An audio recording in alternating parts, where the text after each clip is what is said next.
Olá, amigos, como vão? É um prazer estar aqui novamente com o nosso programa Contra-Argumento, uma parceria da TV Web Luz e da AGE, Associação Jurídico Espírita do Estado de São Paulo. Como vocês sabem, o nosso programa é uma discussão alegre, saudável, visando trazer informações para vocês sobre um tema jurídico espírita, visando sempre a reflexão interior de cada um. Não é nosso objetivo chegar a uma conclusão, impor algum pensamento, e sim fazer você em casa refletir e pensar em um novo olhar sobre um determinado assunto. Hoje estou aqui para discutir com vocês ética e o direito, o operador do direito e a ética. E trago aqui comigo a Edna Araújo Vieira, advogada e conselheira da Associação Jurídico Espírita de São Paulo. Tudo bem, Edna? Como vai, Marcelo? Tudo bem. Tudo bom. Legal. Edna, esse é um assunto um pouco delicado, né? Não só para nós, operadores de direito, né? O público em geral, em razão do sentimento que tem contra um advogado, né? Geralmente o nome advogado nunca é lembrado geralmente com alguma coisa boa, e nós entendemos sempre por alguma questão ética que ele está sempre envolvido, né? Sempre parece dar a impressão para uma sociedade geral que um advogado, a maioria, não age com uma certa ética, ou não tem nada que o controle, que ele sempre está impune. Mas, primeiramente, a gente sabe que não é bem assim. Inicialmente, há uma lei que determina determinadas regras, que traz certas obrigações e punições para um advogado que não cumpre, né, com a ética. Sem dúvida. Existe o Código de Ética da Advocacia, feito pela Ordem dos Advogados do Brasil, a Lei 8.906, de 94. Ela regula a atuação do profissional do direito, como ele deve se portar, né, dentro da sua profissão.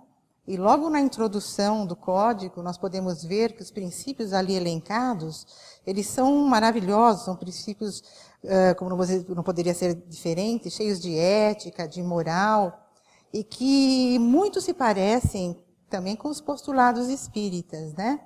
Então, o homem, o profissional do direito, que apenas seguir aquele código de ética, por si só ele já estará fazendo muito bem à sociedade e estará também se portando dentro dos postulados espíritas. Agora, o advogado e espírita, ele poderá ver que no Evangelho segundo o Espiritismo, na parte que fala do homem de bem, também quando Kardec elenca quais são as características do homem de bem, ele vai fazendo um paralelo com o Código de Ética, ele verá que as duas coisas são muito parecidas, né? Ocorre que o homem, ainda bastante imperfeito, ele não percebe que ele deve se comportar sempre de uma forma ética, moral, e para que ele possa fazer bem à sociedade, bem a si mesmo, e fazer bem o seu papel de administrador da justiça. Nós percebemos também que muitos advogados não dedicam um tempo a ler o seu próprio código de ética. Porque se lessem, com certeza, agiriam até de uma outra maneira, né?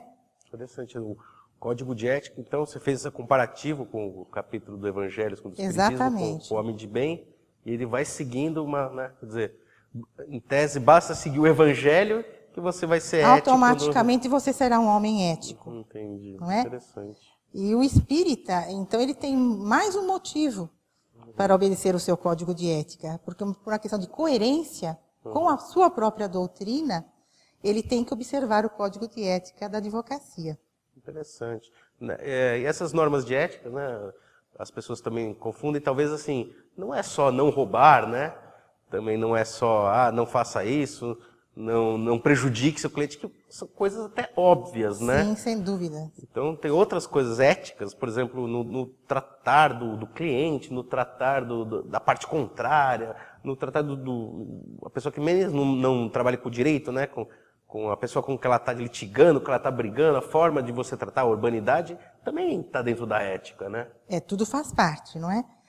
Um advogado, às vezes com uma caneta, ele pode fazer muito mal ao seu próximo. Talvez, mais do que outras profissões, ele tem nas mãos a vida das pessoas. Ele lida, além dos sentimentos humanos, por exemplo, quando ele atua em casos de família, quando ele atua em inventários, ele lida com bens patrimoniais, às vezes duramente amealhados.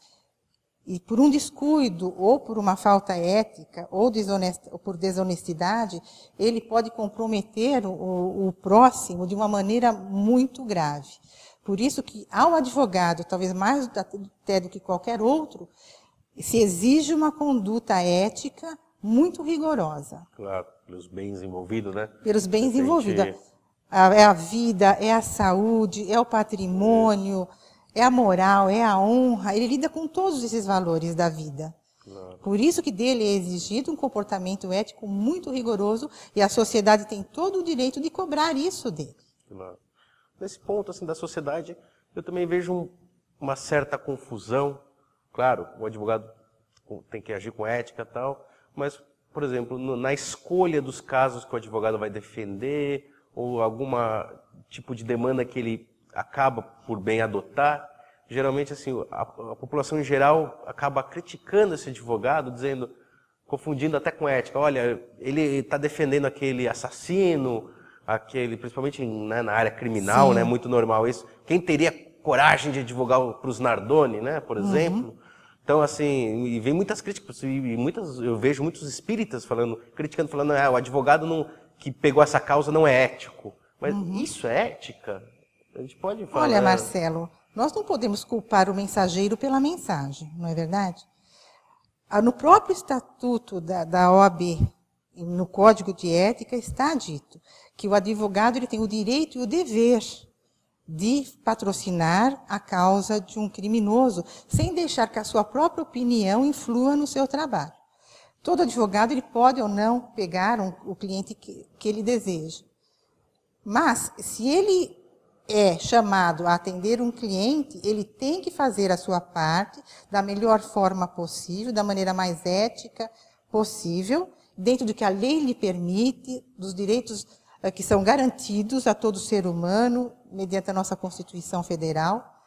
Então, ele pode sim fazer o seu papel, um papel bem feito, que é o que até se lhe exige, de acordo com o Código de Ética. E se ele é um advogado espírita, ele sabe que esse ser que hoje erra e que está sendo julgado por outro homem, ele terá no futuro que responder também perante a justiça divina. E nós também não podemos nos esquecer que nós, provavelmente, já passamos também por esse estágio evolutivo. Nós já erramos muito, ainda erraremos bastante. E todo mundo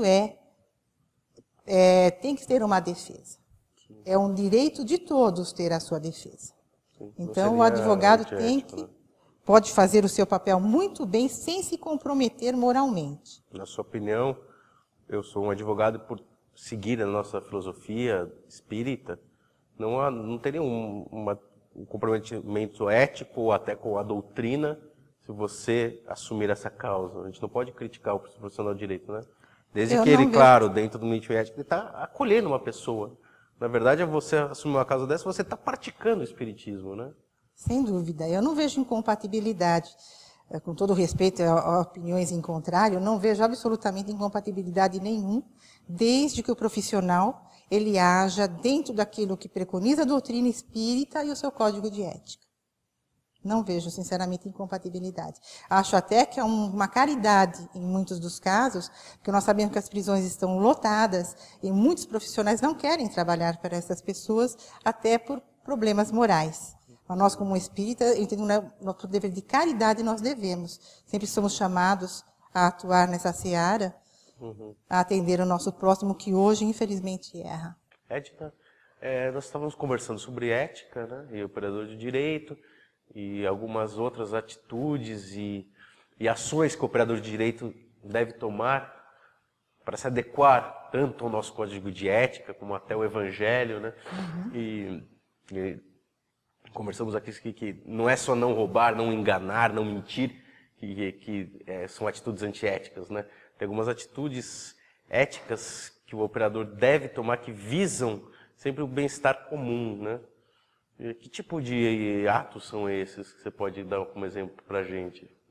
São inúmeros, mas nós podemos elencar alguns que me parece que são os mais usuais, né? O advogado, ele deve sempre se abster de ter atitudes de improbidade, desonestidade, como você falou, de falta de decoro. Ele não deve nunca abandonar a causa, abandonar o seu cliente, deixar às vezes que o processo vá ao arquivo por falta de movimentação. Ele deve ter sempre urbanidade no trato, não só com o cliente, mas também com o advogado da parte contrária, com o juiz, com o promotor público. Isso é um dever do advogado agir assim, isso está também no Código de Ética, e também a gente observa isso quando o Kardec fala sobre o homem de bem. O advogado também ele deve prestar contas ao seu cliente de todos os gastos, não expô-lo a gastos desnecessários, sempre que possível também, não ingressar com aventuras jurídicas, expor ao cliente quais são as chances de sucesso da demanda, não fomentar litígios, sempre que possível também tentar fazer a composição amigável, evitando ir ao judiciário. Claro, atitude ética e principalmente espíritas essas, muito, né? Como muito. você já mostrou, estão muito próximas, né? Até Sem dúvida, acho que não se dissociam, né? Estão sempre interligadas. É praticamente impossível um advogado que é espírita não cumprir o seu código de ética, porque estaria sendo absolutamente incoerente com os seus valores, né? Dentro disso, assim, como é que um advogado espírita deve se comportar em certas situações dentro dessas ações que você começou na ética, né? Eu vou começar aqui como exemplo, né? Num processo de família, uma coisa muito normal, que sempre chega aquela pessoa no seu escritório e a gente até entende, nós como os espíritas humanos, aquela raiva que ele tem, né? Do ex-cônjuge ali, do pai, do filho, aquele filho comum, aquelas relações familiares que nós entendemos porque, né, como espíritas, são sempre bem conflituosas, né? E o advogado espírita, o que seria um ético você tratar naquele assunto, né? Aquela pessoa que vem com aquela raiva, aquela fúria inicial. O que um advogado espírita ou um advogado ético deve fazer, na sua opinião? Eu acredito, Marcelo, que primeiramente o bom advogado ele deve ser um excelente ouvinte. Ele deve ouvir muito o cliente e ser muito ponderado e não tomar partido. Porque o advogado, quando ele toma partido, ele deixa de ser um bom advogado. Ele fica dentro do problema. O advogado ele tem que olhar o problema de longe, para que ele possa atuar. Ele tem que olhar com isenção. Ouvir o seu cliente, que por vezes está aflito, está com raiva do outro, que é normal, não poderia ser diferente. Só que ele tem que tirar disso o melhor para poder fazer a defesa do seu cliente. Porque se ele envereda para colocar toda essa raiva, todo esse conflito no seu trabalho, ele não faz um bom papel. Então ele tem que olhar de um certo distanciamento. Claro. Até o papel, acho que do advogado é isso, né? Que o advogado, acho que nós perdemos um pouco isso no nosso dia a dia. O papel do advogado não é ganhar a causa, né? Porque muita gente pode achar que a sua resposta agora é mas se você não toma partido, você não está do lado do seu cliente. Mas não é bem isso, né? Não, uma coisa é você fazer um bom trabalho jurídico dentro do que lhe permite a técnica, dentro do que diz a jurisprudência, dentro do que pensam os doutrinadores, do momento atual da sociedade. Obedecendo esses requisitos, o bom profissional tem amplas condições de fazer um trabalho muito bom em benefício do seu cliente. Agora, achincalhar a parte contrária, fomentar a discórdia, isso sempre é ruim. Isso irrita a parte contrária, isso irrita o promotor, irrita o juiz. Não se chega a lugar nenhum sendo assim. Às vezes você falando tudo o que você tem a dizer, mas de uma forma, falando isso com urbanidade, não ofendendo o decoro, você consegue bons resultados. E você tem grande chance de ser um bem-sucedido dentro da causa, desde, obviamente, que o seu cliente tenha direitos. Sim. No caso do cliente que não tem direitos, por exemplo, já deve ter acontecido com você, alguém chegar no seu escritório, ou já falar a verdade, ou não até falar a verdade, mas você perceber realmente a verdade, que ele não tem aquele direito e você percebe isso, e não adianta alertá-lo que ele não tem esse direito, que ele gostaria de pleitear alguma coisa, que não lhe cabe, né? Uhum. O operador jurídico deve fazer o quê? Deve criticá-lo, deve julgar ou não julgar, deve aceitar a causa, ou isso não tanto faz? Como é que você lida com esse problema? O próprio Código de Ética, voltando a falar dele mais uma vez, ele fala que o advogado deve abster-se de patrocinar causas que sejam contra a moral, contra princípios de honestidade. Então, o advogado, se ele é chamado a patrocinar uma causa dessa espécie, ele deve se abster, se isso não está dentro das suas concepções e também se está ferindo o Código de Ética. Se há uma insistência do cliente, ele deve deixar bastante claros os riscos que são inerentes ao patrocínio de uma ação, deixar isso de forma bastante clara, para que não haja aí depois uma cobrança da parte do cliente, né? Porque nós devemos observar também que o próprio Código prevê que o advogado deve se abster de patrocinar causas sabidamente sem sucesso, são aventuras jurídicas. Sim. Então ele não deve fazer isso. E aí aí vem a parte material, né? Talvez o capitalismo, mas que alguns espíritas, né, ficam, não só um advogado, toda a profissão fica nessa situação, né? Bom, mas se eu não fizer, alguém vai fazer no meu lugar? Bem colocado, Marcelo. Você veja bem, nós sabemos que depois da Constituição de 1988, muitos dos direitos foram assegurados. Então, houve uma explosão de litígios. Vamos dar como exemplo indenizações por dano moral. Nem tudo é indenizável. Esse é um ponto que as pessoas, hoje em dia, qualquer menoscabo, qualquer coisa insignificante, elas já se acham no direito de pleitear uma indenização. Por vezes você percebe que não há fundamento nenhum para entrar com uma ação daquela natureza. Mas a pessoa, às vezes, é levada a patrocinar uma causa dessas, até para obter algum ganho, né, mais rápido. Mas isso, no fundo, é muito ruim. É muito ruim, porque está havendo uma banalização do próprio direito em relação a isso. Interessante, porque começam... Ele não percebe que está contribuindo com isso, né? Está contribuindo. É o que você falou no começo, né? Vê o probleminha ali, mas ele não exacerba. Sobe e não vê o todo, né? Exatamente. Ele vê, vou pegar essa causa porque eu preciso do dinheiro, mesmo que eu não seja uma coisa que eu acredito. Se eu não fizer, alguém vai fazer, ela vai entrar na justiça de qualquer jeito. E não vê que isso acaba até tirando o próprio dinheiro da pessoa. Se pegar, né? Pegou. Entendi. Né? Se pegar, pegou. E aí a gente vê, às vezes, por vezes, decisões judiciais desagradáveis, deixando claro que a postura do profissional do direito não foi correta, a pessoa postulou coisas absolutamente infundadas. Isso só contribui para que a justiça fique mais lenta. Não é verdade? Às vezes chega ao Superior Tribunal de Justiça, ao Supremo Tribunal, ações totalmente descabidas. Então, nós, como operadores do direito, embora tenhamos que ganhar, sustentar as nossas famílias, é óbvio, vivemos disso, mas nós temos que ter consciência dessa situação. Nós não podemos contribuir com isso. Uma coisa difícil, né? Para você pensar em casa, refletir um pouco, né? Se você deve, de repente, tomar uma atitude dessa, se você considera mesmo ela antiética, você considera ela sem um grande objetivo, tentar ver isso de uma outra forma, né? Se fazendo isso, você pode até ganhar agora e mais para frente. Exato. Como é que ficará a sua consciência, como é que né? vai ficar essa consciência? Né? Tá bom, Edna, agradeço muito a sua presença, a sua aula hoje sobre ética, essa comparação com a nossa doutrina, que está, né, caminho ali lado a lado, muito próximas, né? A lei humana e a lei divina, num caso desses, né? É uma coisa tão simples até para a gente, basta seguir o Evangelho, né? Exato, se todos seguissem, não estaríamos nem tendo essa conversa hoje, acredito, né? Bom, agradecer. Muito obrigado. Obrigado. Agradecemos aí o internauta que nos acompanhou e até o próximo programa.